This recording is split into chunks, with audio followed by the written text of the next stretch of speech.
Surprises in the Sunshine State. Every single time Olivia slams the refrigerator door, a small avalanche of forgotten kitchen gadgets rains down. Seriously, how does she accumulate so many useless items? A banana slicer? An avocado pitter? Ugh, she doesn't have time for this nonsense. It's almost 9. Parking at the university is a nightmare, and the last thing she wants is to lug her bag across campus from the far lot. Grabbing her tote bag, sunglasses, and a lanyard loaded with an impressive collection of keys, Olivia strides out of her apartment. But not a minute later, she trudges back in, muttering under her breath as she switches from her fluffy slippers to a pair of slip-on sneakers. The weather in Florida is gorgeous today. Sunny and in the low 60s, perfect for early spring. But sloth slippers aren't exactly professional attire. Ever since Jenna moved to California, Olivia has been struggling.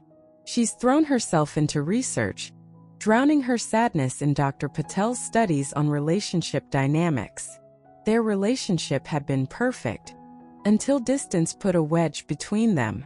Just a few more months, Olivia keeps telling herself, but weekends are the toughest. She has to find distractions to fill the void. Her parents had always been supportive of her being a lesbian.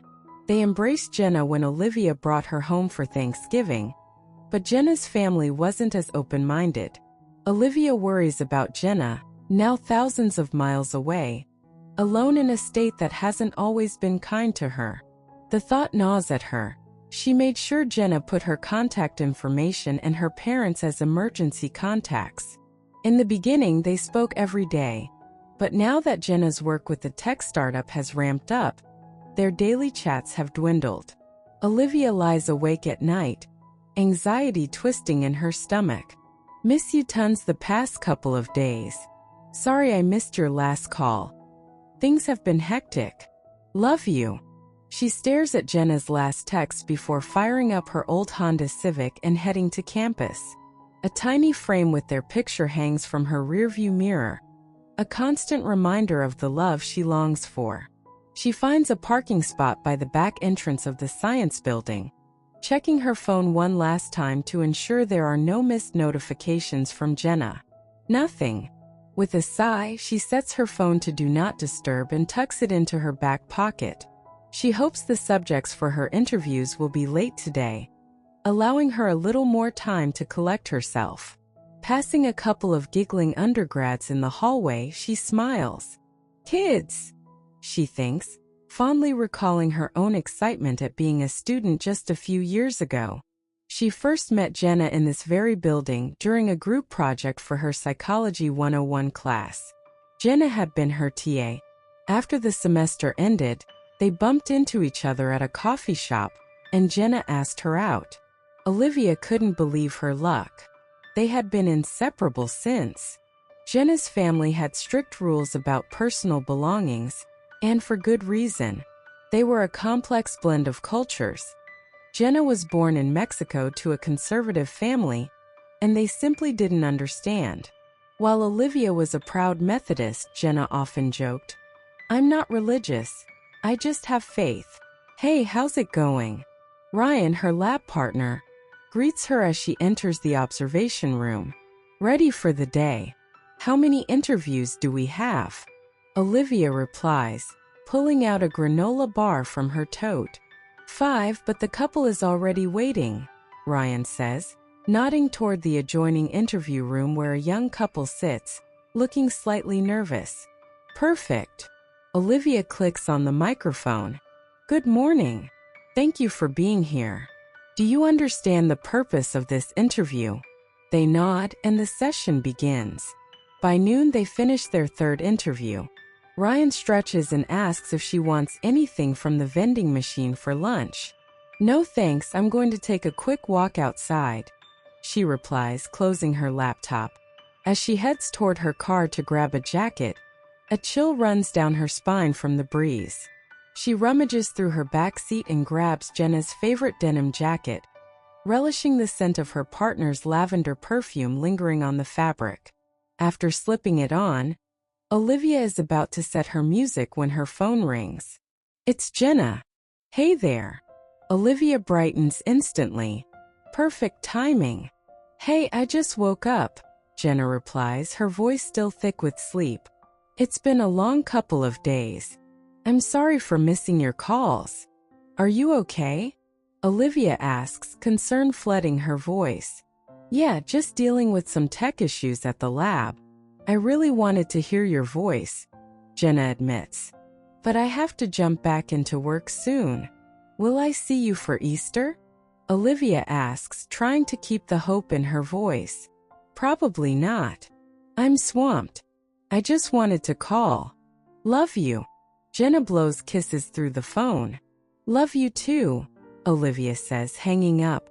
She takes a moment to collect herself, turning on their shared playlist as she strolls through the courtyard. She savors the warmth of the sun on her face, allowing herself to dream about the future.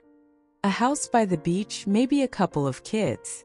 They'd often joked about the perfect donor, saying they wanted someone from a family tree without bigotry or drama.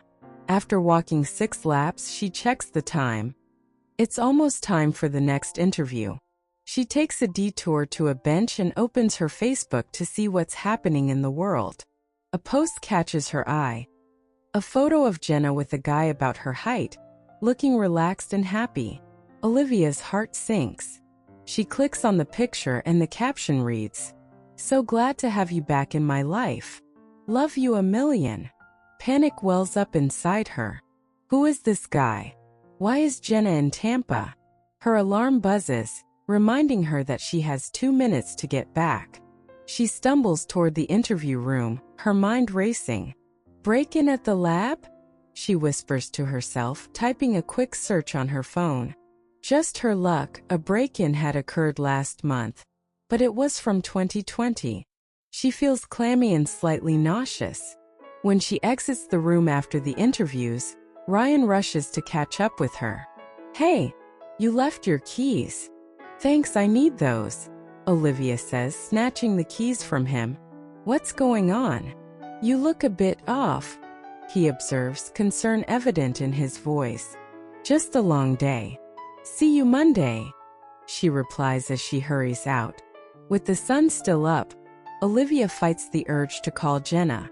She's busy, she reminds herself, but she can't shake the picture from her mind. As she drives home, she veers toward the beach to clear her thoughts. She steps out, staring at the crashing waves, wishing she could bridge the miles between them. At the apartment parking lot, she hesitates, phone in hand. Should she call Jenna? What would she even say? Frustrated, she tosses her phone into her bag, stepping into her apartment. She's parched. The fridge beckons and she opens the door, carefully ensuring the avalanche of gadgets doesn't tumble out. As she takes a bottle of water, she notices that all the kitchen gadgets Jenna left behind are meticulously arranged. Confusion stirs in her mind. Suddenly, the front door bursts open. Surprise! Jenna and the guy from the photo stand in the doorway beaming. Olivia freezes, tears springing to her eyes. What? Why? Olivia! Jenna rushes forward, her arms outstretched. You're not going to ignore me, are you? Olivia slowly approaches, a mix of happiness and confusion swirling within her. You brought him, she stammers, glancing at the guy. Oh, this is my cousin Miguel, Jenna introduces, pulling him closer. He extends his hand and Olivia shakes it, feeling a cloud lift. I saw the photo and I didn't know, Olivia exclaims, laughter spilling out of her. Yeah, sorry. When I called earlier, I wanted to surprise you. Miguel flew in from California to visit, and I picked him up from the airport. We grabbed dinner in Ybor and got a bit delayed. Olivia bursts into laughter, relief washing over her. God, I thought I was losing my mind. You know how worried I get. I'm sorry. I miss you so much. I couldn't wait to surprise you, Jenna says, her eyes shining. As they all settle onto the couch, Miguel smiles widely. So, Easter is next weekend? Olivia asks, glancing between them. Yeah, I'll have to head back to California on Sunday, but I'm so excited to spend time with you until then. Jenna replies, her fingers intertwining with Olivia's. The weight of loneliness lifts, and Olivia can't help but grin. What a glorious surprise indeed.